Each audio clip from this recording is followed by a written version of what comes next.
ప్రియులరా, మనందరి జీవితాలలో మనందరం కలిగి ఉండే ఒక గొప్ప ఆశ ఏంటంటే, నేను యేసును చూడాలి, దేవుణ్ణి చూడాలి, క్రీస్తు ప్రభువుని చూడాలి. ఇది ప్రతి ఒక్కరి జీవితంలో ఒక ఆశగా ఉంటూ ఉంటుంది. ఒక భక్తుడు అన్నాడు, నీ స్వరూప దర్శనముతో నా ఆశను తీర్చుకుంటా. నువ్వు నాకు కనబడితే చాలు, నీ దర్శనం నాకు దొరికితే చాలు. ప్రియులారా, దేవుణ్ణి మనం కలిగి ఉంటే, ఆయన్ను చూడగలిగితే అది గొప్ప భాగ్యం.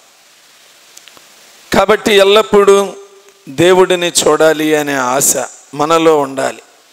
మరి దేవుణ్ణి చూడాలి అంటే ప్రియులారా, ఎప్పుడు దేవుడు మనకి కనబడతారు? దేవుడు మనకి కనిపించాలి అంటే మనం ఎక్కడ ఉండాలి? ఈ ఉదయకాలం దేవుని వాక్యంలో నుండి ఆదికాండము 18వ అధ్యాయము, ఆదికాండము 18వ అధ్యాయము మొదటి వచనం చూసుకుందామండి. మరియు మమ్రే దగ్గరనున్న సింధూర వనములు అబ్రహాము ఎండవేళ గుడారపు ద్వారమందు కూర్చుని ఉన్నప్పుడు యెహోవా అతనికి కనబడెను. చాలు. ఇక్కడ మనం చూసినటువంటి దేవుని వాక్యంలో సింధూర వనములో అబ్రహాము కూర్చొని ఉన్నప్పుడు యెహోవా అతనికి కనబడెను. చూసారా? క్రైస్తవ ప్రపంచం ఆశించే ఆశ ఏంటంటే, నేను నా ప్రభువారిని కన్నులారా చూడాలి. ఇది ప్రతి ఒక్కరి యొక్క ఆశ. ఇక్కడ దేవుని వాక్యం ఏం చెప్తుందంటే, యెహోవా అతనికి అబ్రహాముకి కనబడెను. దేవుడు అబ్రహాము గారికి కనిపించారు. యేసు ప్రభువారిని నీవు నేను కూడా ఖచ్చితంగా చూసి తీరాలి. ఒక రోజున మధ్యాకాశంలోనికి మనం వెళ్ళినప్పుడు ప్రియులరా, అలంకరించబడిన రాజుని, ఆ దైవ కుమారుడిని, ఆ మహిమ కలిగిన దేవుణ్ణి, ఆ సర్వోన్నతుడైన జగద్రక్షకుడిని, సర్వ సృష్టికి ఆది సంభూతుడైన దేవుణ్ణి మనం అక్కడ చూడబోతున్నాం. దానికి ముందుగానే అక్కడ మనం ఆ దర్శనం కలగాలి అంటే, ఆ ప్రత్యక్షత పొందాలి అంటే, భూమి మీద జీవించి ఉన్న దినాలలోనే మనం ఆయన్ని చూసేవారంగా ఉండాలి. అబ్రహాముకు ఇక్కడ దేవుడు కనిపించాడు అని వ్రాయబడింది. అబ్రహాముకు దేవుడు కనబడటానికి ప్రధాన కారణం, ఆయన సింధూర వనములో తన గుడారాన్ని వేసుకున్నాడు. తన గుడారాన్ని ఎక్కడ వేసుకున్నాడు? సింధూర వనములో. ప్రభునందు ప్రియులరా, 10,000లో అతి సుందరుడు, అతి కాంక్షణీయుడు, అమరత్వము కలిగిన దేవుడు, సమీపింపరాని తేజస్సులో నివాసం చేసే మహా గొప్ప దేవుడు, అద్వితీయుడైన దేవుణ్ణి, ఆ సర్వోన్నతుడైన దేవుణ్ణి మనం చూడాలి అంటే మనం కూడా ఈ సింధూర వన అనుభవాన్ని సంపాదించుకోవాలి. ప్రియులరా, ఒక దైవజనుడైనా, ఒక సేవకుడైనా, ఒక విశ్వాసైనా ఖచ్చితముగా ఆయనను చూడాలి. మరి ఆయన కనబడాలి అంటే మనం ఎక్కడ ఉండాలంట?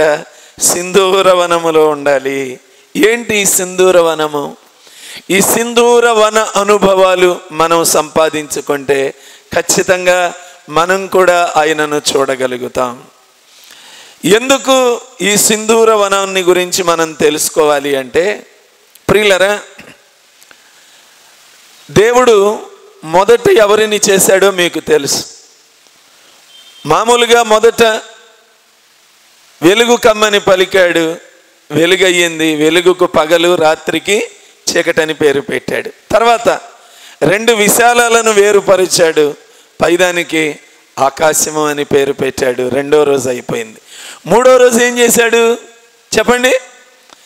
3వ రోజు మొక్కలు, భూమి మీద విత్తనములు ఇచ్చే చెట్లు అన్నీ కూడా మొలిపించాడు. 4వ రోజు సూర్య చంద్ర నక్షత్రాదులు. 5వ రోజు జలచరములు, పక్షులు. 6వ రోజు జంతువులు అన్నీ చేశాడు. చేసి ఫైనల్గా లాస్ట్కి ఎవరిని చేశాడు అంటే ఏంటో తెలుసా? మనం జూనియర్లమే. మనం ఎవరు? ఇప్పుడు సీనియర్లు మనల్ని ర్యాగింగ్ చేయొచ్చు. నిజానికి పక్షులైనా చెట్లైనా ఏమంటాయో తెలుసా? నేను చెప్పేది నువ్వు విను. పెద్దాళ్ళు ఏమంటారు చెప్పండి ఒకసారి అనండి. ఏయ్ నువ్వు పిల్లాడివిరా, నా మాట విను, నేను సీనియర్ని అంటారా లేదా? మనం అన్నామా లేదా? అందరం అన్నాళ్ళమే. ఎవరు అంత ఖచ్చితంగా మన బిడ్డల విషయంలోనో పెద్దాళ్ళని చెబుతున్నా ఇనో అంటాం కదా. ఇప్పుడు అంటే కొన్ని అనుభవాలు ఖచ్చితంగా పెద్దల దగ్గర నుంచి ఎలా నేర్చుకోవాలో అదే విధంగా ఈ వృక్షముల దగ్గర నుంచి కూడా మనం నేర్చుకోవలసిన కొన్ని పాఠాలు ఉన్నాయి. ఖచ్చితంగా చేప దగ్గర నుంచి, జలచరాలు చేప దగ్గర నుంచి నేర్చుకునేవి ఉన్నాయి. వెళ్ళు యోనాని మింగిందా లేదా? పక్షుల దగ్గర నుంచి నేర్చుకునేవి ఉన్నాయి. ఓయ్ జాగ్రత్త, నోట్లో మాంసం మొక్క పెడుతున్నా, నీ బుద్ధి అసలే మంచిది కాదు, పిల్లల దగ్గర తన్నుకుపోతావు. కానీ నువ్వు ఈ మాంసం మొక్క నోట్లో పెట్టినా తీసుకెళ్ళి ఏలియా గారికి ఇవ్వాలని కాకికి చెప్తే ఇచ్చిందా ఇవ్వలేదా? గాడిద ఇదిగో నువ్వు మాట్లాడు, ఆయన ఏందో మరీ ఎక్కువ పోతున్నాడు అని దేవుని దూత చెప్పంగానే బిలాముతో మాట్లాడిందా లేదా? కాబట్టి ప్రియులారా, కొక్కరొక్కో అనగానే ఆయన ఏడ్చాడా లేదా? ఇవన్నీ అనుభవాలు ప్రియులారా. వాళ్ళ దగ్గర మనం నేర్చుకోవాలి, వాళ్ళు మన సీనియర్లు. అలానే సింధూర వనములో ఉన్న సింధూర వృక్షం కూడా ఈరోజు నేను మీకు కొన్ని ఆత్మీయ అనుభవాలు నేర్పిస్తాను అని వారు అంటున్నారు. ఎవరు? సింధూర వృక్షం. కాబట్టి ఈ ఉదయకాలం కొన్ని అనుభవాలు ఖచ్చితంగా మనం తెలుసుకోవాలి. సింధూర వృక్షాన్ని ఇంగ్లీష్లో ఓక్ ట్రీ అంటారు. OAK, ఓక్ ట్రీ. ప్రియులరా, అరేబియన్ కంట్రీస్లో అబ్రహామ్స్ ఓక్ ట్రీ అంటారు. అంటే అబ్రహాం గారికి సింధూర వృక్షంతో అవినాభావ సంబంధం ఉంది. 12వ అధ్యాయములో దేవుడు ఆయన్ని పిలిచినప్పుడు సింధూర వృక్షం దగ్గర దిగి అక్కడ ఆయనకు ఒక బలిపీఠము కట్టెను. లోతుతో వేరైపోయాక 13వ అధ్యాయంలో కూడా సింధూర వృక్ష వనములోనే ఆయన దిగి గుడారము వేసుకొనేను. అంటే అబ్రహాము గారికి ఆ చెట్టుతో చక్కని అనుబంధం ఉంది. అందుకని అరేబియన్ కంట్రీస్లో వాళ్ళు కూడా మా పితరుడు అబ్రహామే అంటారు కదా. అందుకని సింధూర వృక్షానికి అబ్రహామ్స్ ఓక్ ట్రీ అంటారు. బైబుల్ పండితులు దీనిని హోలీ ట్రీ అని కూడా అంటూ ఉంటారు. హోలీ ట్రీ అని కూడా అంటూ ఉంటారు. ప్రియులారా, నిజంగా మనం దీనిని గమనించవలసినటువంటి విషయము, ఇది హోలీ ట్రీ. కాబట్టి ఈ విధంగా ఈ చెట్టు పిలువబడుతూ ఉంటుంది. ప్రపంచంలో ఈ రోజున అగ్రరాజ్యంగా పిలువబడుతున్న దేశం ఏది? అమెరికా. అమెరికా యొక్క జాతీయ వృక్షం ఏదో తెలుసా? మన దేశంది తెలియదు, ఇంకా అమెరికాది మనకెందుకు కదా. మన దేశంది మర్రి చెట్టు. మర్రి చెట్టు మన జాతీయ వృక్షం. అమెరికాది సింధూర వృక్షం, ఓక్ ట్రీ. ప్రియులరా, మన బైబిల్ పండితులు అమెరికా అంత అభివృద్ధి చెందటానికి అనేక కారణాలలో ఒక కారణం సింధూర వృక్షాన్ని మొదట దేవుణ్ణి కలిగిన దేశంగా ఉంది, దేవుణ్ణి చేర్చుకున్న దేశంగా ఉంది. తర్వాత వారు జాతీయ వృక్షంగా సింధూర వృక్షాన్ని పెట్టుకున్నారు ఆ దేశం అభివృద్ధి చెందటానికి. అది కూడా ఒక కారణం అని చెప్తూ ఉంటారు.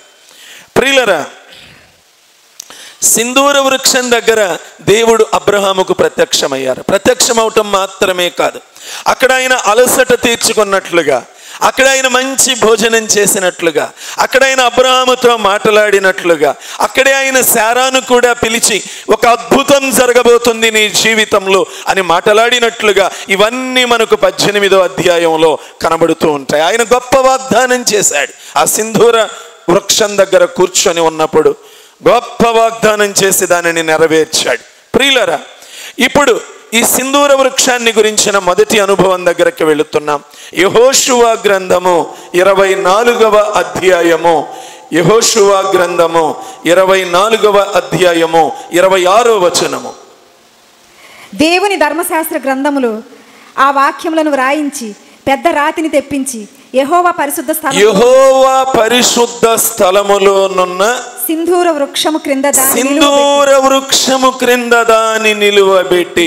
యెహోవా పరిశుద్ధ స్థలములోనున్న సింధూర వృక్షము క్రింద. ప్రియులరా, సింధూర వృక్షమా, ఏంటి నీకింత ఘనత? నీ దగ్గరకు దేవుడు వచ్చి అలసట తీర్చుకోవటం ఏంటి? దేవుడు నీ దగ్గర కూర్చోవటం ఏంటి? నీకు కనబడటం ఏంటి? ఈ అనుభవాలు నీకు ఎలాగా దొరికినాయి? నీకు ఎందుకు కనబడ్డారు అంటే, సింధూర వృక్షం అంటున్న మాట, నేను ఎక్కడ ఉన్నాను అనుకుంటున్నారు? నేను యెహోవా పరిశుద్ధ స్థలములో ఉన్నాను. ఎక్కడుందంట సింధూర వృక్షము? యెహోవా పరిశుద్ధ స్థలములో ఉన్నది. ప్రియులరా, ఈ దేవుడు ఏమి దేవుడండి? ఎక్కడుంటే కనబడతాడు? అసలు ఆయన లక్షణాలేంటి? ఆయన పవిత్రుడు, ఆయన నిర్దోషి, ఆయన నిష్కళంకుడు, ఆయన పాపము చేయనివాడు, పాపము చూడనివాడు, పాపము అంటే అసహించుకునేవాడు, పాపులలో చేరక ప్రత్యేకించబడిన వాడు, నా యందు పాపమున్నదని రూపించగలిగిన వారు ఎవరు అని సవాలు చేసిన వాడు, అతి పరిశుద్ధుడు.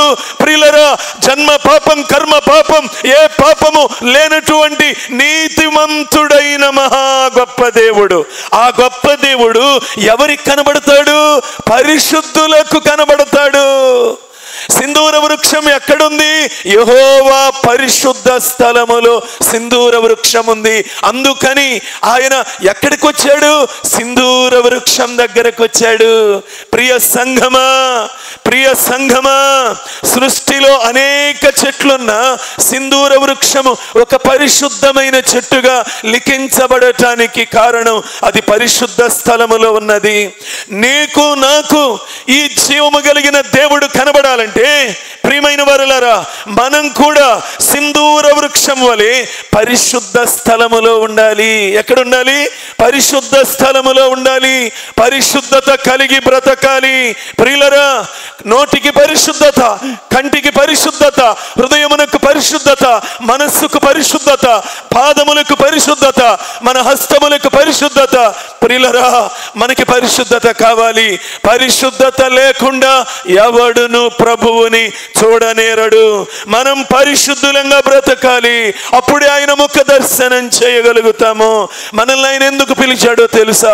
పరిశుద్ధులుగా ఉండటానికి పిలిచాడు. మీరు పరిశుద్ధులగుటకే పిలువబడితిరి.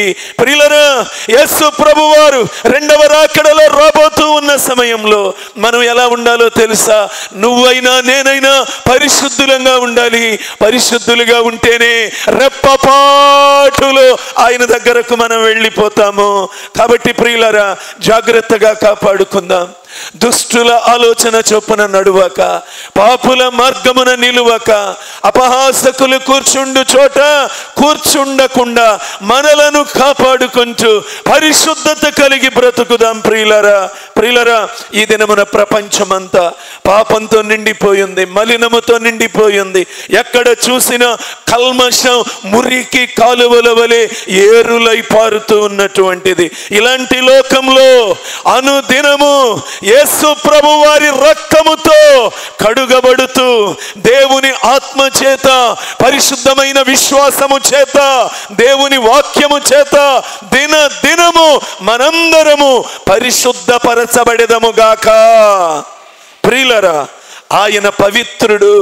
ఆయన పవిత్రుడై ఉన్నట్లుగా మనము కూడా పవిత్రులముగా జీవించాలి. ప్రియులరా, సింధూర వృక్షమా, నీవు ఇంత పవిత్రంగా ఎలా ఉండగలుగుతున్నావు? నీ దగ్గరకు రక్షకుడు ఎలా రాగలిగాడు? ఎలాగా నీ దగ్గర కూర్చున్నాడు? పరిశుద్ధ స్థలంలో నువ్వు ఎలా ఉండగలుగుతున్నావు అని మనం సింధూర వృక్షాన్ని అడిగితే, సింధూర వృక్షం ఏం చెప్తుందో తెలుసా? యెషయా గ్రంథము 6వ అధ్యాయము 13వ వచనము. యెషయా గ్రంథము దానిలో 10వ భాగము మాత్రము 6:13. దానిలో 10వ భాగం మాత్రము విడువబడినను అదియును నాశనమగును. సింధూర మస్తకి వృక్షములు నరకబడిన తరువాత, సింధూర వృక్షము నరకబడిన తరువాత అది మిగిలియుండు మొద్దు వలె నుండు. అది మిగిలియుండు మొద్దు వలె ఉండును. అట్టి మొద్దు నుండి పరిశుద్ధమైన చిగురు పరిశుద్ధమైన చిగురు పుట్టును. సింధూర వృక్షమా, నీవు ఏ విధముగా పరిశుద్ధ స్థలములో ఉండగలుగుతున్నావు, అంత పవిత్రంగా ఉండగలుగుతున్నావంటే సింధూర వృక్షం అంటుంది, నేను నరకబడుతూ ఉంటాను. ఏమంటుంది చెప్పండి? నేను నరకబడుతూ ఉంటాను. నేను నరకబడుతూ ఉంటాను కాబట్టి, నేను మొద్దునవుతాను కాబట్టి, ఆ మొద్దులో నుండి తిరిగి పరిశుద్ధమైన చిగురు పుడుతుంది. ఏం పుడుతుందంట? పరిశుద్ధమైన చిగురు పుడుతుంది. ప్రియులారా, నువ్వు నేను నరకబడితేనే మనలో నుండి చిగురు వస్తుంది. మనం నరకబడాలి ప్రియులారా. నరకబడాలి అంటే చేతిలో ఏం పెట్టాలి? ఖడ్గము పెట్టాలి. ఏం పెట్టాలి? ఖడ్గము. ఖడ్గముంటేనే నరకబడతాం. ఏంటా ఖడ్గము? హెబ్రీలకు రాసిన పత్రిక 4వ అధ్యాయము 12వ వచనములో ఈ ఖడ్గమున్నది. ఎందుకనగా దేవుని వాక్యము సజీవము బలము గలదై రెండంచులు గల ఎటువంటి ఖడ్గము కంటెను వాడిగా ఉండి ప్రాణాత్మలను కీళ్లను మూలుగులను విభజించునంత మట్టుకు దూరుచు హృదయం యొక్క తలంపులను ఆలోచన. చూసారా? ఈ ఖడ్గం ఏంటంట? దేవుని వాక్యం అనే ఖడ్గము. ఏం చేస్తుంది దేవుని వాక్యం అనే ఖడ్గము? ఏమండి, ఇది మనలను నరుకుతూ ఎక్కడి దాకా వెళుతుందంట? ప్రాణాత్మలలోనికి, ఎముకల మూల్గులలోనికి, కేళ్లలోనికి, హృదయము యొక్క తలంపులలోనికి, అన్నిటిలోనికి ఇది ప్రవేశిస్తూ ఉంది. ప్రియులరా, దేవుని వాక్యము ఎంత శక్తి కలిగినది, ఎంత శక్తి కలిగినది. ప్రియులరా, ఇది సేవకుడిని నరుకుతుంది, విశ్వాసిని నరుకుతుంది, అందరినీ నరుకుతుంది. ప్రియులరా, మన తలంపులు, మన ఆలోచనలు, మన ఊహలు, మన ఉద్దేశ్యములు, మన క్రియలు ఎల్లప్పుడూ దేవుని వాక్యముతో నరకబడుతూ ఉండాలి, నరకబడుతూ ఉండాలి. లోక సంబంధమైన ఇచ్ఛలు నరికి వేయబడాలి. వాక్యముతో లోక సంబంధమైన ఇచ్ఛలను నరికి వేసుకోవాలి. మన జీవితంలో, మన అంతరంగములో లోపల దాయబడిన ప్రతి పాపము నరికి వేయబడును గాక. ప్రియులరా, ఇది మూల్గులలోనికి కూడా వెళుతుంది. ప్రియులరా, ఎంత మేలో తెలుసా? ఎంత మేలో తెలుసా? దేవుని వాక్యం ఎంత శక్తి కలిగినది. మూలుగుల్లోనికి కూడా వెళ్ళి నరుకుతుందంట. ఎందుకు? ఎందుకు? ఎముకల మూల్గులలో కూడా పాపం ఉంటుందంట, అక్కడికి కూడా వెళ్తుందంట. యోబు గ్రంథం 20వ అధ్యాయం 10వ వచనంలో అక్కడ వ్రాయబడి ఉంటది, వారి ఎముకలలో యవన బలము నిండి ఉన్నును గాని. ప్రియులారా, అది తెలుగు బైబిల్లో యవన బలం, ఇంగ్లీష్ బైబిల్లో the sin of youth is filled in their bones అని ఉంటది. యవన పాపము మన ఎముకలలో యవన పాపం నిండి ఉంటుందంట. అది కూడా ఈ వాక్యం అనే ఖడ్గం ఏం చేస్తుంది? నరుక్కుంటూ వెళ్తుంది, వెళ్ళి దానిని కూడా శుద్ధి చేస్తుంది. వాక్యము శక్తి కలిగినది. అందుకని ఏం చేస్తుందో తెలుసా ప్రియులారా? పేతురు గారు నిలువబడి వాక్యం చెప్తూ ఉన్నాడు. హెబ్రీలకు రాసిన పత్రిక 2వ అధ్యాయంలో ఆయన వాక్యం చెప్తూ ఉంటే అక్కడ కూర్చున్న అనేక మంది ఏం జరిగిందో చూడండి. 2:37 అపొస్తల కార్యములు 2:37 వారు ఈ మాట విని హృదయములలో నొచ్చుకొని, ఆగండి, హృదయములో నొచ్చుకొని అని పైన ఒకటేసి కింద మూల భాషలో పొడవబడి. చూసారా? అంటే ఈ ఖడ్గం ఏం చేస్తుందంట? పొడుస్తుంది. ఈ ఖడ్గం చీరుస్తుంది. ఏంటి? లోపల యేసయ్యను నిర్దోషిని సిలువ వేసిన పాపం పొడవబడతా ఉంది, ఆ పాపాన్ని కదిలిస్తా ఉంది. అమ్మో, నీతిమంతుణ్ణి మేము సిలువేశాం, సిలువేయమని కేకలు వేశాం, సేవ చేసిన చేతులను చిత్త కొట్టేశాం, మా దగ్గరికి ప్రేమతో వచ్చిన ఆయన దేహాన్ని నలగగొట్టేశాం, అమ్మో మేము తప్పిదం చేశాం. వాళ్ళు కేక వేస్తున్నారు, అయ్యా మేమిప్పుడు ఏం చేయాలి? ప్రియులరా, రక్షణ పొందటానికి మేము ఏం చేయాలి? ఆ పొడవబడిన వాళ్ళు. ప్రియులరా, ఈరోజు ఈ వాక్యమై ఉన్నటువంటి యేసు ప్రభువారు ఏం చేస్తున్నాడో తెలుసా? ఏం చేయాలో తెలుసా? మన పాపమును నరికివేయాలి. మన మోసాన్ని, మన అన్యాయాన్ని, మన లంచాలు తీసుకున్న మోసయుక్తమైన జీవితాన్ని, అన్యాయముగా సంపాదించిన ప్రతి మోసమును, కూరుకున్న ప్రతి అబద్ధమును, ప్రతి లోపమును, వ్యభిచారమును, భక్తి ముసుగులో వేషధారులుగా దేవుని సన్నిధికి వస్తూ నువ్వు త్రాగిన బీడీలు, సిగరెట్లు, మందు, నువ్వు వాడుతున్న జూదము, నీ కుటుంబ సభ్యులకు దేవుడికి తెలియకుండా రహస్యముగా నువ్వు చేయుచున్న ప్రతి పాపము ఈ రోజు నరికివేయబడును గాక. ప్రియులరా, ఇది నరికివేయబడితేనే పరిశుద్ధమైన చిగురు మనలో నుండి వస్తుంది. ఇక్కడ ఏమైందంట, సింధూర వృక్షము నరకబడిన తరువాత పరిశుద్ధమైన చిగురు వచ్చింది. అసలు ఆ మాట కూడా చూడండి, ఆ యెషయా 6:13 మనం చదివాం కదా. పరిశుద్ధమైన చిగురు, పరిశుద్ధమైన చిగురు రావాలి అంటే ప్రియులరా ఖచ్చితముగా మనం దేవుని వాక్యముతో నరకబడాలి. ప్రియులరా, నరకబడాలి. నీ భార్య, నీ భర్త, లేకపోతే నీ సంఘములో, సేవకుని ఎదుట, లోకము ఎదుట, నీ భార్య ఎదుటైనా, భర్త ఎదుటైనా, సంఘం ఎదుటైనా, లోకం ఎదుటైనా, ఇదిగో ఈ బిడ్డలు పరిశుద్ధులు, వీరు వాక్యంతో నరకబడ్డారు. వాక్యం నరకబట్టే కదా అనేకులను వెళ్ళి క్షమాపణ అడిగాం కదా. ఆ వాక్యం నరకకపోతే మనం వెళ్ళి అడిగేవారిమేనా? మిమ్మల్ని మోసం చేశాం, తిరిగి చెల్లించాల్సినవి చెల్లించే వాళ్ళమేనా? వాక్యము నరికిన వాడు రక్షణ పొందుతారు, పరిశుద్ధులుగా మారుతారు. ప్రియులరా, వాక్యము నరికేటప్పుడు అవకాశం ఇవ్వాలి. పాపాన్ని, దాన్ని, ఈ వాక్యం ఏదైతే నీతో మాట్లాడిందో అది నువ్వు నీలో నుంచి తీసివేసుకోవాలి. పాపాన్ని పెంచి పోషించకూడదు, దాన్ని వదిలించుకోవాలి.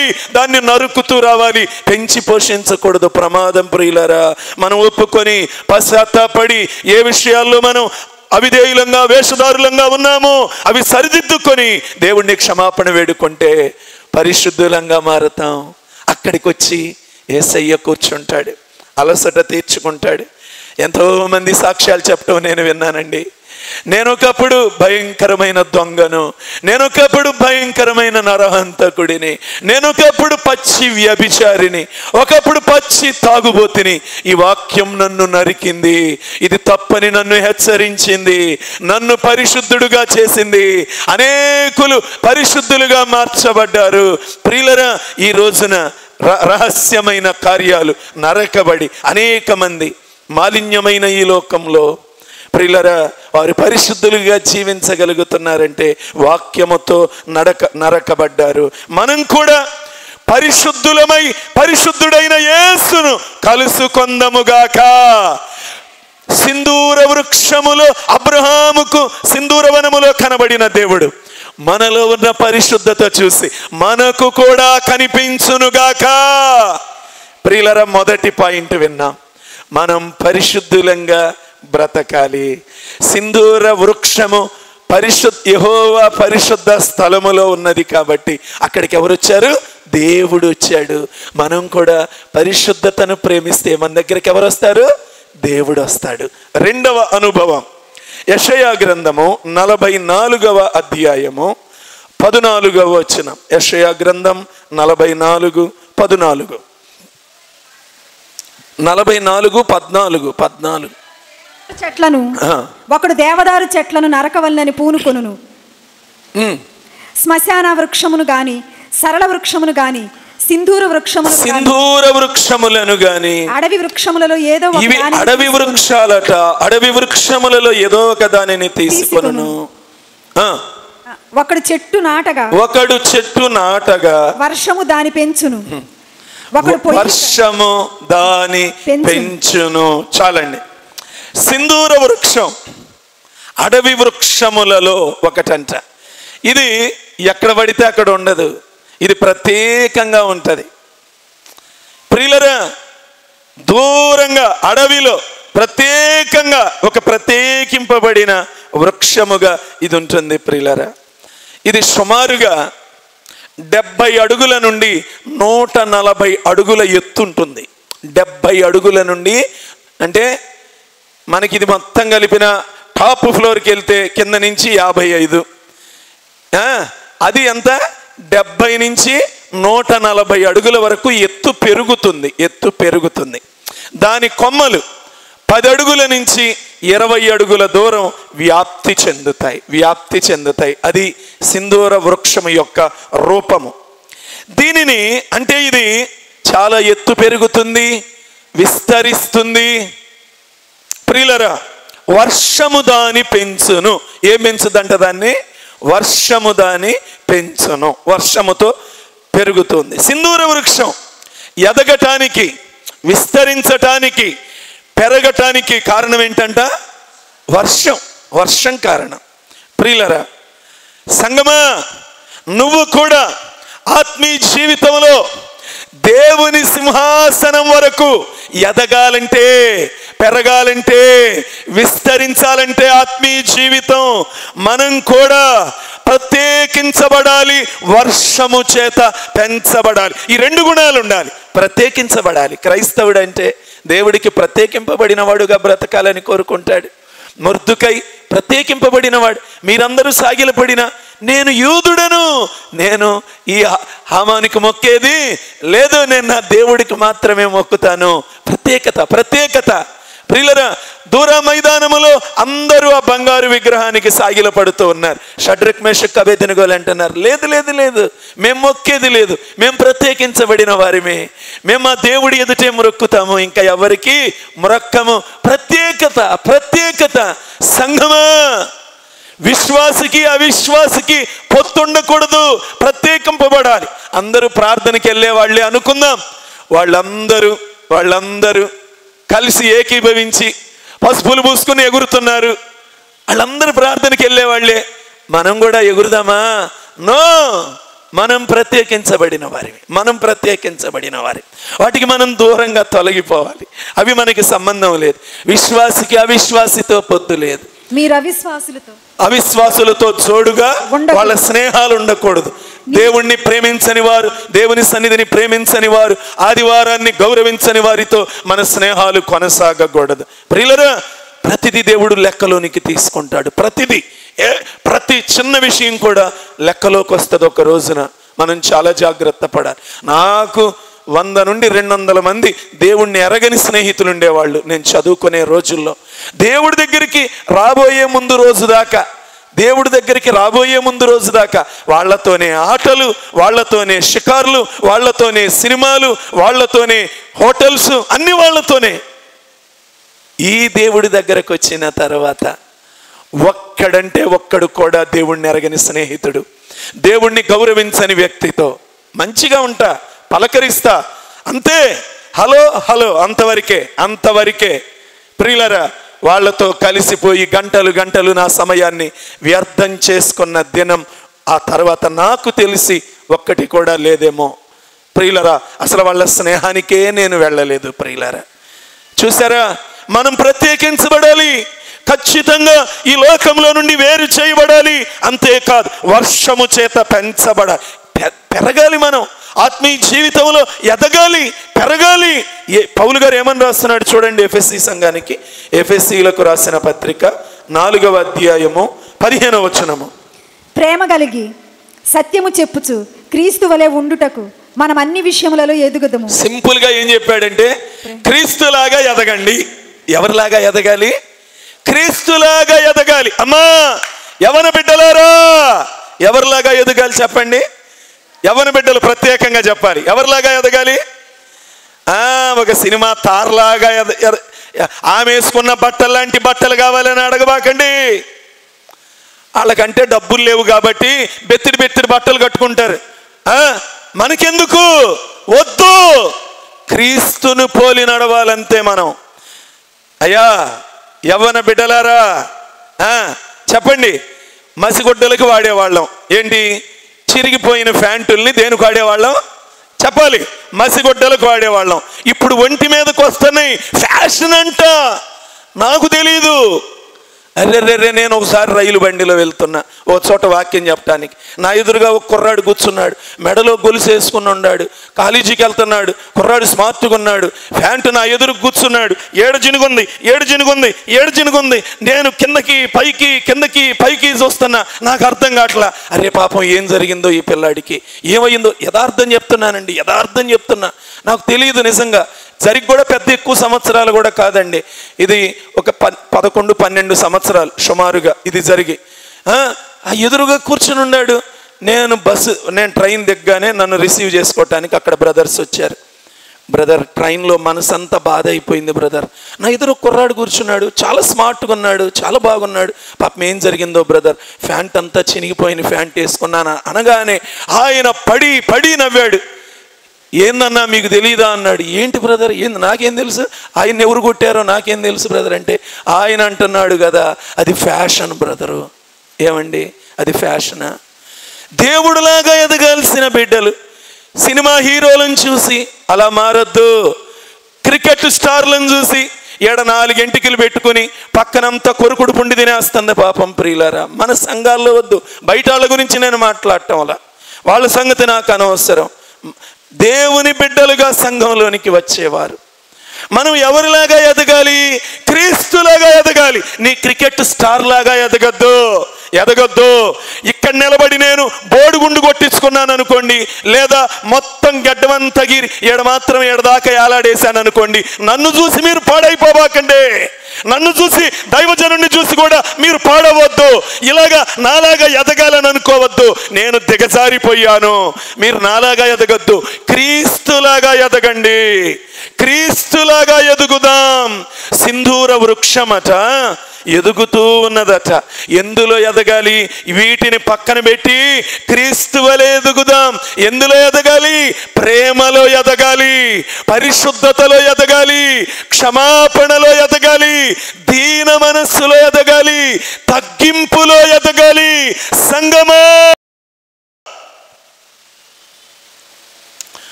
శత్రువును కూడా క్షమించే గుణములో ఎదగాలి. సంగమా, ఎదగాలి. అది దేవుడు కోరుకుంటుంది.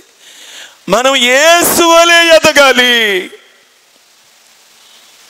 ఏంటి వర్షం? ఏ వర్షముతో ఇది పెరుగుతూ ఉన్నది? ఒక్కసారి ద్వితీయోపదేశ కాండము 32వ అధ్యాయము. ప్రియులరా, 32:2 చదువమ్మ. ద్వితీయోపదేశ కాండము 32వ అధ్యాయము 2వ వచనం. ఏంటంట? దేవుని ఉపదేశం. ప్రియులరా, ఈ ఉపదేశము వానవలే కురియును అనగా దేవుని ఉపదేశం. ప్రియులరా, గుర్తుపెట్టుకోండి, మన దేవుని ఉపదేశము వర్షంలాగా, వానలాగా కుటుంబాలలో దేవుని ఉపదేశం అనే వర్షం ఉండాలి. ఈ దినాలలో ఉపదేశం ఉండటం లేదు. ఏముంటుందో చెప్తాను వినండి. మందిరాల్లోనే నీ గడ్డలు కరిగిపోతాయి. ఏంటి? నీ గడ్డలు కరిగిపోతాయి. చెప్పాలి. ఇంకా నీకు ఒక కాలు ఎగురు, ఒక కాలు దిగుడు ఉందనుకో, నువ్వు ప్రార్థనకి రాగానే 2 కాళ్ళు లెవెల్ అయిపోతాయి. నువ్వు పొట్టివాడివా, పొరుగు వ్యక్తి అయిపోతావు. నీకు మేము పండిస్తాం. ఈ పండు తింటే విమర్శించటానికి చెప్పటంలా, ప్రజలకి ఇష్టమైన చెబుతున్నా, ఉపదేశం కోరుకోవటంలా. ప్రజలు ఈ పండు తింటే నీకు బిడ్డలు పుడతారు, నీకు అసాధారణమైన సమస్యలన్నీ నీకు, ఇదిగో ఈ అంజూర పండు తిను, ఈ అరటి పండు తిను, ఈ ఆపిల్ పండు తిను, అంతే, నీకు అన్ని ఆశీర్వాదాలే. ఇవి కోరుకుంటున్నారు. అక్కడ ఉపదేశం ఉండటంలా. ఉపదేశం లేదు. ఏమున్నాయి? అన్ని ఈ మాటలే. ఇవి ఎవరికి? ప్రియులరా, ఇంకా కొంతమంది. ఈ మధ్య నేను ఒక ఊర్లో వాక్యం చెప్పడానికి మొన్న 13వ తారీఖు వెళ్తే, అక్కడ ఒక ఆయన బయటికి రాగానే, పాస్టర్ గారు దేవుడు నన్ను క్షమిస్తాడా? ఏమండి అంటే, అయ్యా ఏం లేదండి, నేను ఒక దైవజనుడి మీద కోపం వచ్చి దూషించానండి. మనసులో దూషించుకున్నా. ఎందుకు అంటే, నువ్వు నీ ఇంట్లో కూర్చో, నేను ఇక్కడ మోకరించి నీ గురించి ప్రవచనాలు చెబుతానంటున్నాడండి. ఎంతమందిని మోసం చేస్తున్నాడా అని కోపం వచ్చిందండి. అందుకని మనసులో ఇట్లా దొంగ ప్రవచనాలు చెప్తూ ప్రజల్ని మోసం చేస్తున్నారు. నిజమే, ఆయనకు వచ్చిన అది తప్పే. దొంగ ప్రవచనాలు, మనుష్యులు సోది చెప్తున్నారు. సేవకులు కూడా ఈ శోధించడానికి వెళ్తున్నారు, ఉపదేశం వినటానికి వెళ్ళటల్లా, శోధించడానికి వెళ్తున్నారు. అక్కడికి వెళ్తే వాళ్ళే జరిగేవి చెబుతారు. వాళ్ళ భవిష్యత్తు వాళ్ళని చెప్పమును. నీకు ఎవరైతే ప్రవచనం చెప్తామని పిలిచారో, ఈ మధ్య ఒక దైవజనుడు హైదరాబాదులో ఆమె భలే ప్రవచనాలు చెబుతుందని చాలా మందిని తీసుకెళ్ళిన వాళ్ళకి, నీకు ఆ ఇంట్లో ఆడపిల్లలే అంతకుముందు అనుకోండి, వాళ్ళకి చెప్పిందంట ఈసారి మీకు మగబిడ్డ పుట్టబోతున్నాడు. కొంతమందిని తీసుకెళ్లారు, వాళ్ళ ఇళ్ళల్లో ఆడపిల్లలు లేరు, ఆడపిల్లలు పుట్టాలి, వాళ్ళని తీసుకెళ్తే ఈసారి మీకు ఆడపిల్లలే. ఆమె మగపిల్లలే పుడతారన్న వాళ్ళకి ఆడపిల్లలే పుట్టారు, ఆడపిల్లలే పుడతారన్న వాళ్ళకి మగపిల్లలు పుట్టారు. వాళ్ళు ఏడుస్తున్నారు, వీళ్ళు ఏడుస్తున్నారు. ఆ తీసుకెళ్లిన దైవజనుడు యాడ దొరుకుతాడా అని వాళ్ళు చూస్తున్నారు. జరగాలి ఇట్లాంటివి. ఉపదేశం ప్రజలకు ఇష్టం ఉంటల్లా. పురాణాలు, ప్రవచనాలు, ఈ సోది చెప్పేవాళ్ళు, ఊరికే అబ్రకదబ్రా అని చెప్పి ఇదిగో ఒక పండిచ్చేవాళ్ళు, వీటమ్మటి వెళ్ళబాకండి. ఇవి కాదు, వీటితో మోసపోబాకండి, వీటిని మీరు లక్ష్య పెట్టబాకండి. ప్రియులరా, ఎవరన్నారు? పేతురే కదా అంది. పాలు మాత్రమే తాగటం ఏంటి? రక్షణ విషయమై పాలు ఎదుగు నిమిత్తము వాక్యం అనే పాలు కొంతకాలమే, కానీ ఉపదేశం కావాలి, బలమైన ఆహారం. ఉపదేశం అంటే ఏంటి? బలమైన ఆహారం. సంఘాలలో దేవుని ఉపదేశం ఉండాలి. ప్రియులరా, పౌలు గారు పాపం అనేక సంఘాలు స్థాపించాడు. చాలా సంఘాలు స్థాపించిన తర్వాత ఒకసారి అనుకున్నాడు, ఈ సంఘాల ఆత్మీయ స్థితి ఎలా ఉంది? కొరింథీ సంఘంలో చాలామంది దైవజనులను కూడా నేను పంపించాను, ఆ సంఘం పరిస్థితి ఎలా ఉంది అని చెప్పి ఆ కొరింథీ సంఘం దగ్గరికి వెళ్ళేసరికి, ప్రియులరా, ఆయనకి వాళ్ళు పాటలు పాడుతున్నప్పుడే, వాళ్ళు ఆరాధన చేసే టైంలోనే అక్కడున్న వాతావరణం అంతా అర్థమైపోయింది. అప్పుడు పౌలు గారు వేదనతో అంటాడు, ఓ కొరింథీయులారా, ఆత్మ సంబంధులైన మనుష్యులతో మాట్లాడినట్లుగా నేను మీతో మాట్లాడలేకపోతున్నాను. మీరు బలమైన ఆహారం తీసుకోవలసిన వారు, కానీ ఇంకా మీలో అనేక మంది పాలు తాగే స్థితిలోనే ఉండిపోయారు. ఎంత బాధేసి ఉంటుంది హృదయంలో, ఎంత వేదన ఉంటుంది ప్రియులరా. పౌలు గారేమో పాపం ఎన్నో ఉపవాసాలుండి కన్నీరు కార్చి, ఈ సంఘం ఎప్పుడో స్థాపించబడింది కదా, నేను ఈ సంఘాన్ని గొప్ప ఆత్మ సంబంధమైన విషయాలతో వారిని దేవుని వాక్యం అందిద్దాము అని వస్తే ఆ సంఘం ఎలా ఉందంట?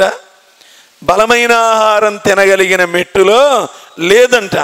ఆత్మ సంబంధమైన సంగతులు కాలాన్ని బట్టి చూస్తే మీలో అనేకులు బోధకులు కావాలి, కానీ ఇంకా మూలోపదేశాల దగ్గరే ఉన్నారు, ప్రారంభం దగ్గరే ఉంటున్నారు కొంతమంది. ఎంత కాలం దేవుడి సన్నిధికి వచ్చినా ప్రియులరా, మూలోపదేశాలు దగ్గరే మమ్మల్ని ప్రేమించాలి, మమ్మల్ని దగ్గరకు తీయాలి, గాని ప్రియులారా, బలమైన ఆహారం నిన్ను ఆత్మీయంగా పైకి లేవనెత్తడానికి బలమైన ఆహారం పెడితే వాంతి చేసుకుంటున్నారు. ఏం చేస్తున్నారు? అరగటంలా చాలా మందికి బలమైన ఆహారం పెడితే.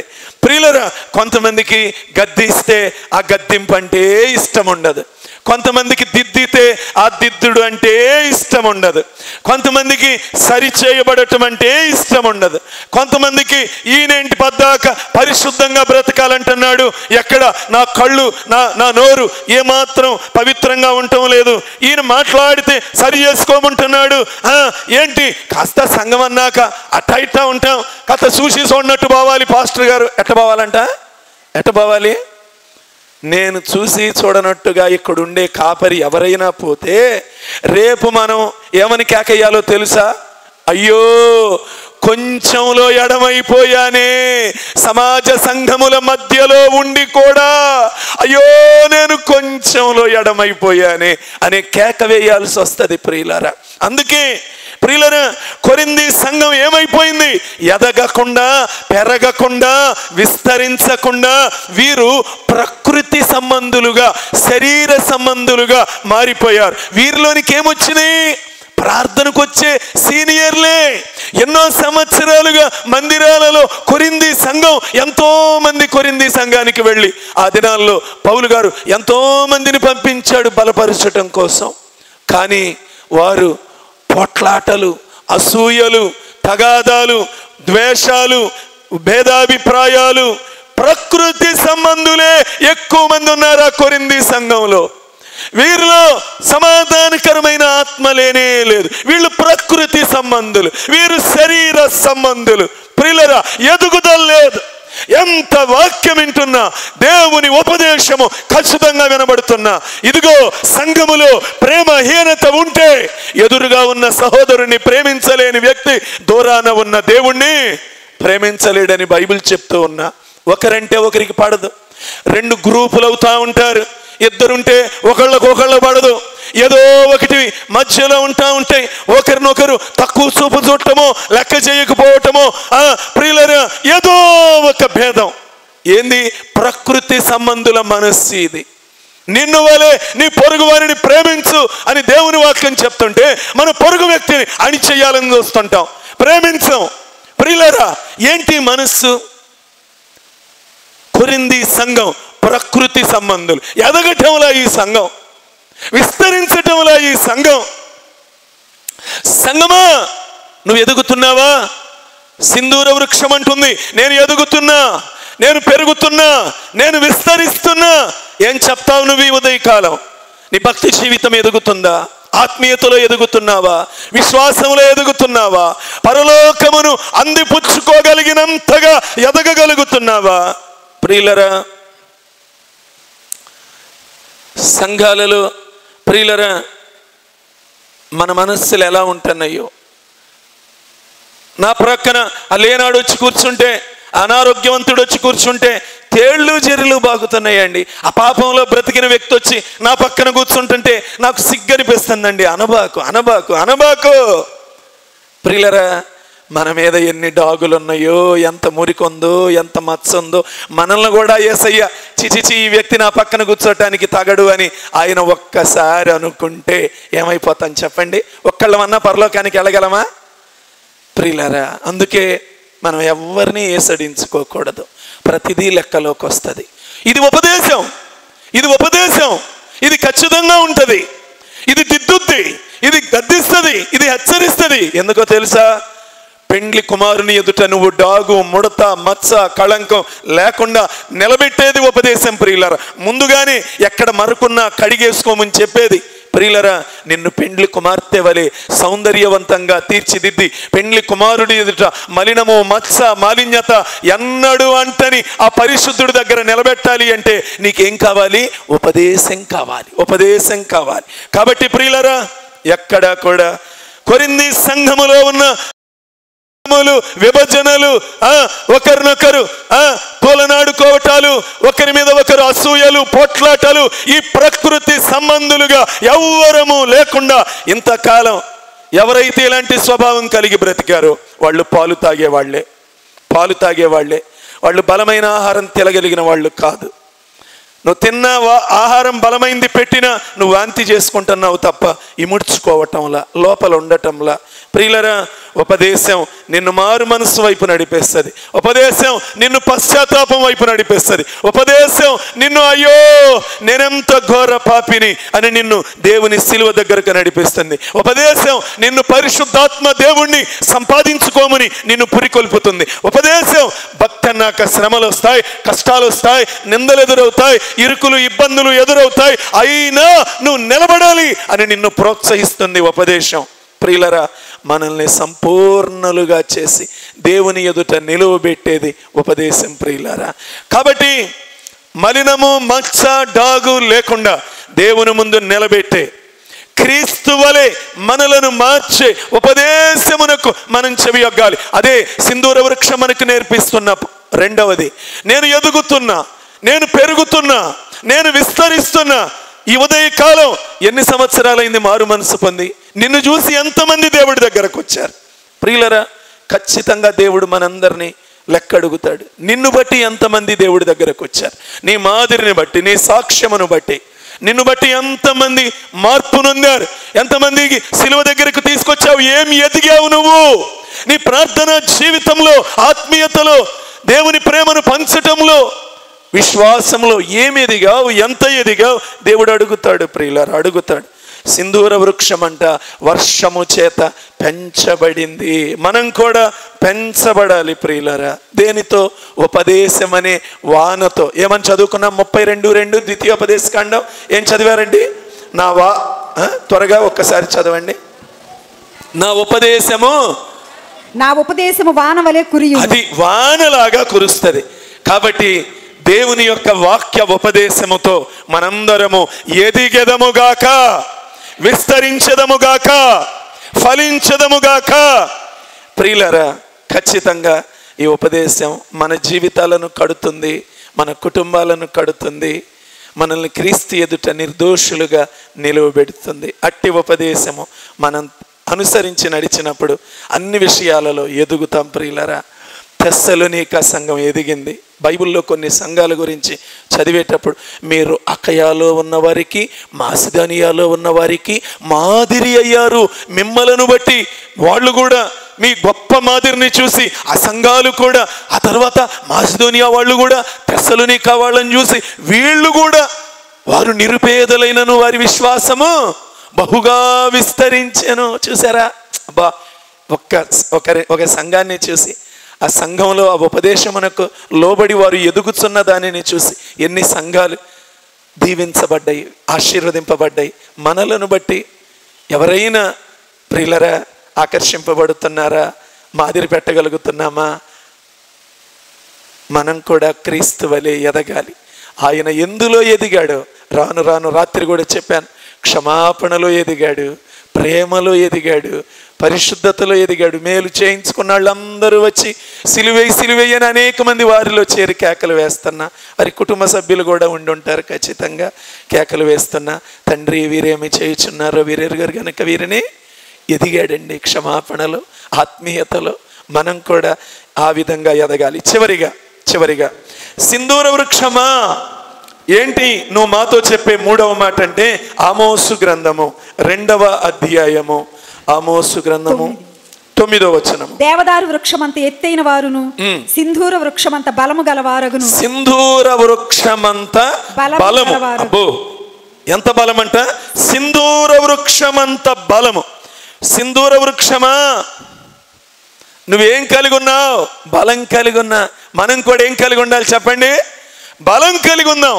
కాబట్టి ఈ రోజు నుంచి ఇంటికి వెళ్ళగానే రోజు పచ్చిపాలు తాగుదాం, 6 కోడిగుడ్డులు తిందాం. చెప్పండి. టెండూల్కర్ గారేమో Boost is the secret of my energy అంటాడు. ఈ బలం కాదు, నలుగురిని కొట్టే బలం కాదు కావాల్సింది. ప్రియులరా, మనం కూడా బలం కలిగి ఉండాలి. క్రీస్తు యేసుకు కలిగిన బలము, ఆ బలం మనం కూడా కలిగి ఉండాలి. ప్రియులరా, ఎందుకు బలం కలిగి ఉండాలి? సింధూర వృక్షం ఎందుకు బలంగా ఉంటుంది? బలంగా ఉండాలి. ఎందుకు? ఈదురుగాలులు వీస్తాయి, పెనుగాలులు వీస్తాయి, తుఫానులు వస్తాయి, వరదలు వస్తాయి, ప్రకృతి వైపరీత్యాలు వస్తాయి. ఎన్నొచ్చినా కూడా అది బలంగా ఉంటే కదిలించబడదు. కాబట్టి దాని వేరు బాగా లోతుగా వేరుపారు ఉంటుంది. అంతేకాదు, ఆ చెట్టు కూడా బలంగా ఉంటుంది. అందుకే ఓడలు తయారు చేసేవాళ్ళంట సింధూర వృక్ష పట్టెలు వాడతారంట. ప్రియులరా, ఎంత బలమైనది ప్రియులరా! ఓ, మనం కూడా ప్రియులరా, క్రైస్తవుడు కూడా బలం కలిగి ఉండాలి. బలం ఏం చేస్తుంది? బలంగా ఉంటే, పిల్లాడు వచ్చి మనల్ని తోసాడండి, ఇవాన్ తిరుగుతూ ఉంటాడు కాబట్టి ఇవాన్ మన దగ్గరికి వచ్చి మనల్ని తోసాడు అనుకోండి, మనం కదులుతామా? కదలం. ఎందుకంటే తనకంటే మనం బలము ఎక్కువ, మనకి బలం ఎక్కువ. ఆ బిడ్డ తోస్తే మనం కదలం. ఆ చిన్న బిడ్డ బలం ఏం చాలుతుంది? మన బలం ఎక్కువ. సరే, ఆ బిడ్డ తోసాడు, కొట్టుకుపోతామా? ఏటన్నా బలముంటే కదలకుండా చేస్తుంది, బలముంటే కొట్టుకుపోనీయకుండా చేస్తుంది. బలముంటే ప్రియులరా, ఏమన్నా ఇవాన్ దొయ్యంగానే మనం అంత దూరం పోయి మళ్ళీ వస్తామా? చలిస్తామా? చలించేది లేదు. అనగా బలముంటే కదలకుండా చేస్తుంది, చలించకుండా చేస్తుంది, కొట్టుకుపోకుండా చేస్తుంది. క్రీస్తు యేసు యొక్క సైనికుడు బలం కలిగి ఉండాలి. ఏం బలం ఈ బలము? 2వ తిమోతి 2వ అధ్యాయము 1వ వచనం. 2వ తిమోతి 2:1 త్వరగా. నా కుమారుడా, క్రీస్తు యేసునందున్న కృపచేత బలవంతుడవు కమ్ము. క్రీస్తు యేసునందున్న కృపచేత బలవంతుడవు కమ్ము. చూసారా? ఈ కృప అనే బలమును పొందుకుంటే నీ సేవను ఎవరు కదిలించలేరు. తిమోతి, నీ కుటుంబాన్ని ఎవరు కదిలించలేరు, నీ బిడ్డల్ని ఎవరు కదిలించలేరు. కాబట్టి మన ఆత్మీయ జీవితాన్ని కూడా ఈ బలం, దేవుని కృప అనే బలం మనం పొందుకుంటే ప్రియ సంఘమా, మనల్ని ఎవ్వరు కదిలించలేరు. ఈ లోకంలో పెనుగాలులు కొడతాయి, కుటుంబం అన్నాక మన మీద కొడతాయి, మన బిడ్డల మీద కొడతాయి, ఎన్నో భయంకరమైన తుఫానులు కొడతాయి. కానీ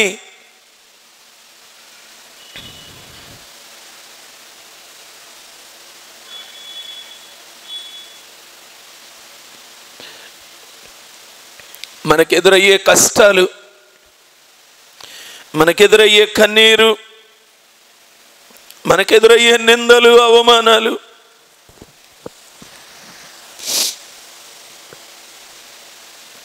మనకెదురయ్యే దూషణలు,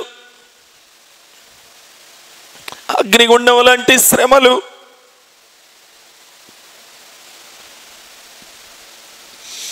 చిత్రహింసల అనుభవాలు మనల్ని పడగొట్టాలని, భక్తి జీవితంలో నుంచి ఎలాగైనా మనల్ని పడగొట్టాలని,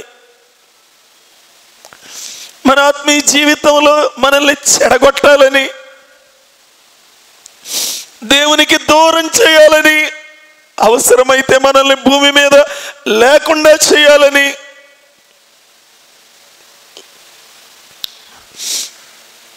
ఎన్నో దాడులు జరుగుతూ ఉంటాయి. కానీ ప్రియులారా,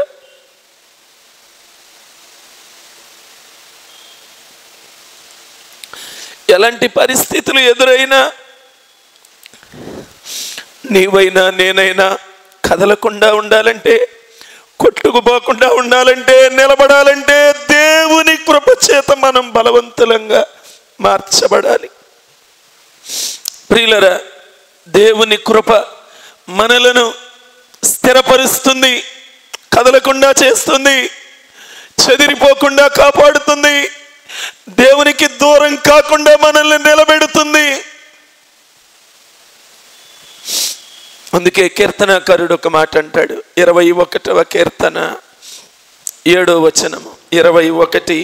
ఏలయనగా రాజు యెహోవా యందు నమ్మిక ఉంచుచున్నాడు, సర్వోన్నతుని కృప చేత అతడు కదలకుండా నిలుచు. అది సర్వోన్నతుని కృప చేత కదలకుండా నిలబడతాం. ఆ కృప ద్వారా మనం బలవంతులం కావాలి. ఆయన కృప మీద ఆనుకొని బ్రతుకుదాం. సింధూర వృక్షానికి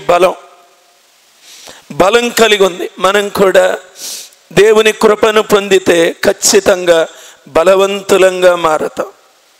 సైతానికి తెలుసు ప్రియులారా, వాడికి ఉన్న సమయం కొంచెమే అని తెలుసు.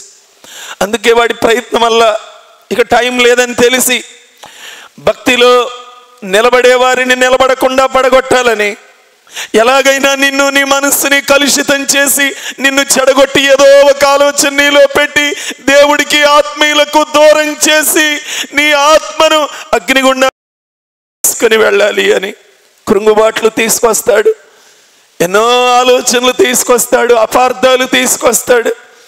కానీ ప్రియులరా, దేవుని ఆత్మతో మనం నింపబడుతూ కృపకు మూలమగు ఆత్మ చేత మనం నింపబడాలి. ఆ దేవుని ఆత్మతో నింపబడాలి. నిజంగా హన్నా అనుకుంటాను, 1 సమూయేలు 2వ అధ్యాయంలో అద్భుతమైన మాట ఒకటి చెప్తుంది. 1 సమూయేలు 2వ అధ్యాయము 10వ వచనం. యెహోవాతో వాదించు వారు నాశనమగుదురు, పరమండలములో నుండి ఆయన వారిపైన ఉరుము వలె గర్జించును, లోకపు సరిహద్దులలో నుండి వారికి ఆయన తీర్పు తీర్చును, తాను నియమించిన రాజునకు ఆయన బలమిచ్చును, తాను అభిషేకించిన వానికి అధిక బలము కలుగును. దేవుని అభిషేకం పొందుకుందాం. ఈ బలం పొందాలి అంటే ఆయన కృప పొందాలి. ఆయన కృప ద్వారా బలవంతులంగా మారతాం. రెండవదిగా ఆయన అభిషేకించిన వానికి, అవును ప్రియులరా, దేవుడు మనలను అభిషేకిస్తే మనకు అధిక బలం. ఈ బలం ముందు పాతాళ లోక ద్వారములు నిలబడలేవు. మనం ప్రార్థన చేస్తే దయ్యపు శక్తులు గడగడ వణికిపోతాయి. ఖచ్చితంగా మనం దేవుని అభిషేకమును, దేవుని ఆత్మ అభిషేకమును పొందుకుంటే దేవుడు తాను అభిషేకించిన రాజుకి అధిక బలం ఇస్తాడు. ఎస్, నీకు నాకే మనమైన అభిషేకాన్ని పొందితే చాలు ప్రియులరా, అధిక బలం. ఈ బలం పొందిన పౌలు గారు ఒకటి తక్కువ 40 కొరడా దెబ్బలు తిన్నాడు. ఎంత బలం కావాలి? అన్ని దెబ్బలు 195 కొరడా దెబ్బల. ఏమండి, ఒక్కసారి దేవుడు అవకాశం ఇస్తే సింగపూర్ వెళ్ళి అక్కడ తప్పు చేసిన వాళ్ళకంట ఒక్క కొరడా దెబ్బ కొడతారంట. ఒక్కటి కొట్టించుకుని వస్తే ప్రియులరా తర్వాత 195 తిందాం. ప్రియులరా ఉంటుందంట. ఆ దెబ్బ పడిన చోట మొత్తం ఇక దిగిపోతుందంట. ఆ వ్యక్తి 2 నెలలు నిలబడలేడంట. ఇంకా 2 నెలలు కనీసం నిలబడలేడంట. యేసు ప్రభు అంతకంటే ఎక్కువ దెబ్బలు, శక్తివంతమైన దెబ్బలు తిన్నాడు. పౌలు గారు కూడా 195 కొరడా దెబ్బలు, 3 సార్లు బెత్తములతో కొట్టబడ్డాడు. ఒక్కసారి రాళ్ళు పెట్టి, ఎవరన్నా పిల్లలు ఆడుకుంటుంటే ఒక చిన్న ప్లాస్టిక్ బాల్ గట్టిది కాదు, ప్లాస్టిక్ బాల్ వచ్చి మనకు తగిలితే ఆడు పిల్లాడని కూడా చూడకుండా ఏమంటాం? ఏంటి రా ఏంది? ఇక మనం మిగిలిన పదాలు వద్దులే, పిల్లాడిని కూడా ఏంటి రా, అక్కడికే పదాలు మారిపోతాయి. ఇక తర్వాత అయి కనపట్టలేదా, ఇక మొదలే దండకం. ప్రియులరా, చిన్నది ప్లాస్టిక్ బాల్ 2 రూపాయలు ఉంటుంది దాని విలువ. ఇటెత్తే అటు వెళ్ళిద్ది గాలికి, అది తగిలితేనే తట్టుకోలేం. రాళ్ళు పెట్టి కొట్టి చచ్చిపోయాడని ఊరి వెలపలికి కుక్కని ఈడ్చినట్టు ఈడ్చారే. మీరు ఇంటికి వెళ్ళాక 2 కొరింథీ 11వ అధ్యాయం 23 నుండి 10 సార్లు చదవండి. ఆ అధ్యాయంలో ఒక 28-30 వచనాల వరకు మీరు 23వ వచనం నుండి ఆ 2 కొరింథీ 11వ అధ్యాయంలో ప్రియులరా ఇన్ని దెబ్బలు తిన్నాడు. ఓ దేవుని శరీరంలో మిగిలిపోయిన శ్రమలు నేను అనుభవిస్తున్నాను అని ఎన్ని అనుభవించాడు ప్రియులరా. ఇంత అనుభవించిన వాడు దేవుడు పౌలు గారి శరీరంలో ఒక బలహీనత ఉంటే ప్రార్థన చేస్తే అన్నాడు, పౌలా నా కృప నీకు చాలు. ఆ కృప ద్వారా బలపరచబడ్డాడు కాబట్టి అన్ని శ్రమలు కూడా అనుభవించాడు ప్రియులరా. ఏమండి, ఎంత గొప్ప వ్యక్తి ప్రియులరా. ఆ బలం మనం పొందుకోవాలి. కృప ద్వారా పొందే బలం, అధికారం ద్వారా బలం కాదు. ఆస్తిపాస్తులు, ధనధాన్యాదులు, చదువు, జ్ఞానము, తలాంతులు, మనకున్న నైపుణ్యాల ద్వారా మనం సంపాదించే బలాలు కానే కాదు. కానీ ఈ బలాలు, ఈ తలాంతులు, ఈ జ్ఞానము, ఈ లోక సంబంధమైన బలగము ఇవన్నీ మనకి బలంగా ఉండవు. ఒక్కసారి కన్ను మూస్తే ఈ బలం ఎందుకు పనికిరాదు ప్రియులారా. కానీ దేవుని కృపను మనం బలంగా చేసుకొని కృప మీద ఆధారపడి మనం ముందుకు వెళితే ప్రియులారా, మన దేవుడికున్న పేరుల్లో ఒక పేరేంటి?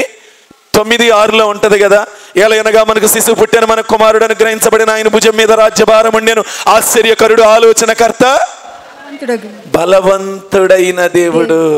మధ్యలో ఉంది. ఆయన బలవంతుడైన దేవుడు.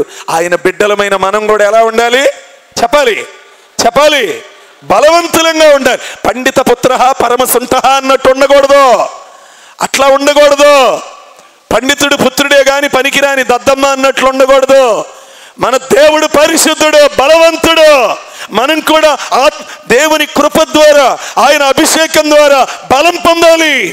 ఈ బలం మోకాళ్ళు వంచితే దయ్యపు శక్తులు పారిపోవాలి, ఎర్ర సముద్రం పాయలవాలి, ఆకాశం నుండి ఆహారము కురవాలి, పురేడులు రావాలి. ఎలాంటి శక్తి, ఎలాంటి అభిషేకం మోషే గారు పొందుకున్నాడు. యేసు ప్రభు శిష్యులు ఆ ప్రాంతాలకు వెళుతుంటే వీరి నీడ పడితే ప్రజలు బాగుపడ్డారు. వీరిని చూస్తే దయ్యములు పట్టిన వారు, ఆ దయ్యాలు ఆ పట్టిన వారిని వదిలిపెట్టి వెళ్ళిపోయినాయి. కారణం వాళ్ళ దగ్గర బలం ఉంది. ఏం బలం? దేవుని బలం, కృప ద్వారా పొందిన బలం, అభిషేకము ద్వారా పొందిన బలం. అందుకే ఆ కృప మనలను స్థిరపరుస్తుంది. ఎప్పటి వరకు? ఆయన వచ్చే వరకు, లేదా మనం పోయే వరకు. ఎప్పుడు దాకైనా ఆయన ముందు వచ్చినా లేదా మనం ముందు పోయినా ఆ కృప మనల్ని నాటుతుంది, స్థిరపరుస్తుంది, బలపరుస్తుంది. సింధూర వృక్షమా, నువ్వేం కలిగి ఉన్నావు? బలం కలిగి ఉన్నాను. అందుకే నా దగ్గరికి బలవంతుడైన దేవుడు వచ్చాడు. ప్రియులరా, మనం కూడా ఈ ఉదయకాలం సింధూర వృక్షము దగ్గరకు దేవుడు వచ్చాడు. ఆయన కూర్చున్నాడు, అలసట తీర్చుకున్నాడు, భోజనం చేశాడు.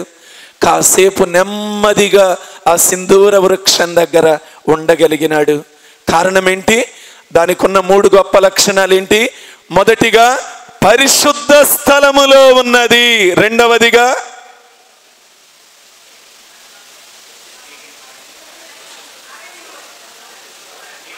ప్రత్యేకింపబడినదిగా ఉన్నది. ఆకాశ వర్ష జలం అనగా దేవుని ఉపదేశం ప్రకారం నడుచుకోవాలి. మూడవదిగా బలము కలిగి ఉండాలి. ఈ 3 మన దగ్గర కూడా ఉంటే పరిశుద్ధతను వాంఛించే వారంగా, ఉపదేశానుసారమైన జీవితాన్ని దిద్దినప్పుడు, గద్దించినప్పుడు, హెచ్చరించినప్పుడు లోబడి వాక్యానుసారంగా జీవితాన్ని దిద్దుకొని ఆ దేవుని వాక్య ఉపదేశంతో బలపరచబడినప్పుడు 3 కృప ద్వారా బలము, దేవుని అభిషేకం పొందుట ద్వారా బలము. ఈ బలాన్ని పొందుకున్నప్పుడు ప్రియులరా, ఆయన సింధూర వృక్షం దగ్గరకు వచ్చి కూర్చున్న దేవుడు, అలసట తీర్చుకున్న దేవుడు నీ దగ్గరకు వస్తాడు. ఈ లక్షణాలు మన దగ్గర ఉంటే ఆయన మన దగ్గరకు వస్తాడు, విశ్రమిస్తాడు, అలసట తీర్చుకుంటాడు, సంతోషంగా నీతో కొన్ని గంటలు గడుపుతాడు, నీకు వాగ్దానం ఇస్తాడు. నీవు యుగ యుగాలు నిన్ను ఏ శక్తి కదిలించలేదు, నువ్వు నాతో యుగ యుగాలు ఉండబోతున్నావు అని నిన్ను ఆశీర్వదిస్తాడు. ఆయన నీ దగ్గరకు రావటానికి ఈరోజు ఎదురు చూస్తున్నాడు. ఆయన నీ దగ్గర అలసట తీర్చుకోవటానికి. నువ్వు ఆయన ప్రాణమును సేద తీర్చే వ్యక్తివిగా మారతావా? నీ దగ్గర అవకాశం ఇస్తావా? ఆయన రావాలనుకుంటున్నాడు. సింధూర వృక్షమా, ఓ దేవుని బిడ్డ, నీ దగ్గరకు దేవుడు రావాలనుకుంటున్నాడు. ఆయన అలసట తీర్చుకోవాలనుకుంటున్నాడు. నీ దగ్గరకు రాగానే నువ్వు మాట్లాడే ఆత్మీయమైన మాటలు, నీ ప్రార్థన, నీ ఎదుగుదల, నీ వాక్యానుసారమైన నీ జీవితము, వాటిని చూసి ఆయన పరవశిస్తూ నీకు గొప్ప వాగ్దానం అబ్రహాముకి ఇచ్చి వెళ్ళినట్లుగా నీకు కూడా ఒక గొప్ప వాగ్దానం ఇవ్వాలనుకుంటున్నాడు. అయ్యా, నేను కూడా ఆశీర్వాదం కోసం ఎదురు చూస్తున్నానయ్యా. నువ్వు వచ్చే ఆశీర్వాదం, నిన్ను చూసే ఆశీర్వాదం, నువ్వు నా దగ్గరకు వచ్చి నా ఇంటిలో నివాసం ఉండే ఆశీర్వాదం నాకు కావాలి ప్రభువా, నాకు సహాయం చేయమని ప్రార్థన చేస్తావా? ప్రార్థన చేసుకుందాం.